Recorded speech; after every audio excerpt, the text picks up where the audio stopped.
So let's talk about justice. What is it? Really? Is it that fire you feel in your gut when you see something that's just wrong?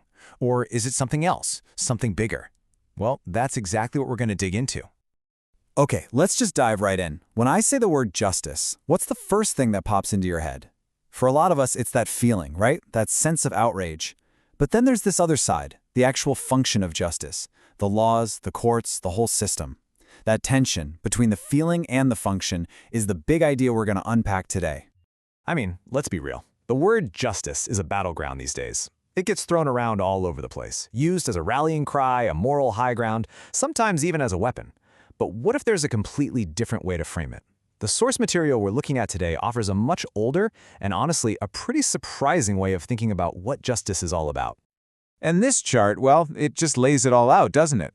On the left, you've got the view of justice we're all familiar with. It's driven by outrage, by protest, by activism. But on the right, you see the framework from our source, this biblical view that centers on, well, totally different words: order, judgment, governance. So let's spend our time really digging into what that right-hand column actually means.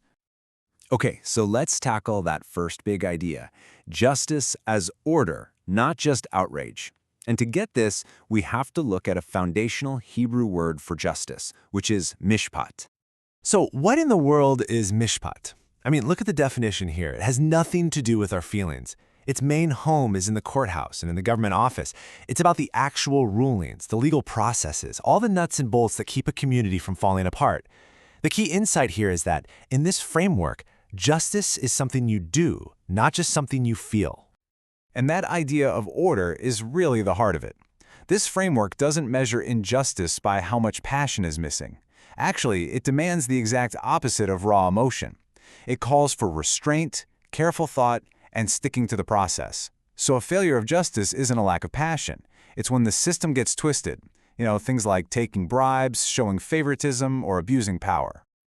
And this quote from our source, wow, it just nails it. To violate justice is therefore to disrupt sacred order. So from this point of view, an injustice isn't just some ethical oopsie. It's a fundamental disruption. It's like you're pulling a thread that unravels the entire cosmic fabric, moving everything back toward chaos. But hang on, mishpat isn't the whole story. There's another key term that you almost always find right alongside it. It's called tsedeqah. And this word adds a really important layer to what we're talking about. Now, tsedeqah is typically translated as righteousness. But we got to hit pause on our modern idea of that word. The ancient meaning is so different.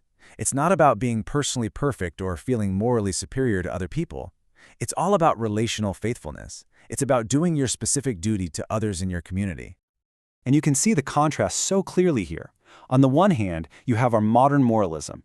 Righteousness is often about how we see ourselves, making sure we have all the right opinions, that we're on the right side of an issue. But tzedeqah isn't located in your head. It's located in your hands, in your actions. It's about faithfully doing what your role requires, whether you're a king or a baker. It's about the health of the whole community, not just the purity of one person. Okay, so if justice is about order and righteousness is about doing your part faithfully, what does injustice look like? Well, the biblical prophets, according to our source, had a very specific address for their complaints. The prophets' sharpest, most relentless criticisms were almost always aimed up at the leaders. Now, the reason for this isn't that leaders were just, more sinful than everyone else. Not at all. It's because they were the ones who were uniquely responsible for the whole system of justice. So when they messed up, it wasn't just a personal failing, it was a systemic catastrophe. You can almost see it as a chain of responsibility. It starts with God, who establishes this beautiful cosmic order. Then leaders are given a job, mirror that just and orderly rule here on earth. But when they fail, well, that's when you get systemic disorder. And here's the kicker. Their failure doesn't just hurt people. It paints a false picture of God's character to the entire world. It's a betrayal of the highest trust. So, how can you tell if a society is actually just according to this framework? There's one incredibly consistent litmus test that shows up again and again. How does that society treat its most vulnerable people? This quote here really gets to the heart of it. The constant focus in the Bible on the poor, the widow, the orphan, the immigrant, it's not just about feeling sorry for them. In this framework, it's something much more serious. It's a diagnostic tool. So what exactly is it diagnosing?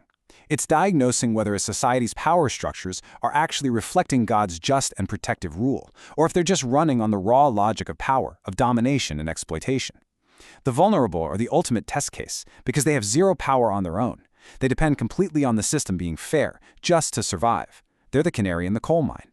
But, and this is a huge clarification, this concern is about protection by the law. It's about making sure the system works impartially for everyone. It is absolutely not about favoritism or putting anyone above the law. The goal is always to restore balance, not to create a new kind of disorder by tilting the scales for anyone. So after walking through all these concepts, mishpat, tsedeqah, the role of leaders, let's pull it all together. Let's look at these two competing frameworks for justice one last time, right next to each other. And here it is, the final summary.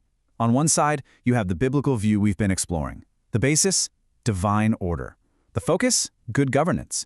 Righteousness is about faithful action. And the whole point, the goal, is to restore order. Now, look at that next to the modern view. The basis is often our own feelings or ideologies. The focus is on activism. And the goal? Well, it's not always to restore order, but to express indignation. You see how these aren't just slightly different? They're two fundamentally different ways of thinking about what justice even is.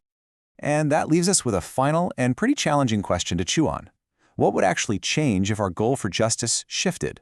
What happens when it moves away from the immediate satisfaction of expressing outrage and toward the slow, difficult, and often thankless work of actually restoring order, of repairing what's broken, and holding our systems truly accountable? It's definitely something to think about.